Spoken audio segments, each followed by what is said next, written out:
മനസ്സിലായിട്ടില്ലോ? കാണിച്ചു തരാം, പോയോ. അപ്പൊ ഇതിന്റെ ഏറ്റവും വലിയൊരു പ്രത്യേകത എന്ന് പറഞ്ഞ ഇവരൊരു കുടുംബസമേതാണ് ഭക്ഷണം കഴിക്കാൻ വരുന്നത് അല്ലേ? ആ, പേര് കിട്ടാ ലക്ഷ്മി. ലക്ഷ്മി. പിന്നെന്തൊക്കെയാ?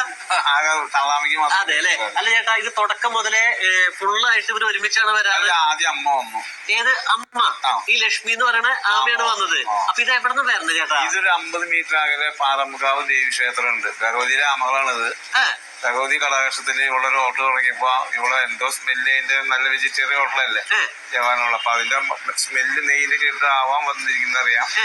ദിവസം ഒരു ആമ ആദ്യം വന്നു, പിന്നെ കുഞ്ഞിനെ കൊണ്ടുവന്നു. ഇപ്പൊ അത് ഫാമിലി സമേതം എത്തിക്കൊണ്ടിരിക്കും. അതെ അല്ലെ. ഇതിന്റെ ഏറ്റവും വലിയ പ്രത്യേകത എന്ന് പറയുന്നത് നല്ല പഴംപൊരി ഉണ്ട്, വടയുണ്ട്, അതേപോലെ തന്നെ മസാല ദോശയുണ്ട്. കംപ്ലീറ്റ് വിഭവസമൃദ്ധമായിട്ടുള്ള ഇവിടെ ഒരാൾ ഇവിടെ തോണ്ടിക്കൊണ്ട് നിൽക്കുന്നുണ്ട് കേട്ടാ.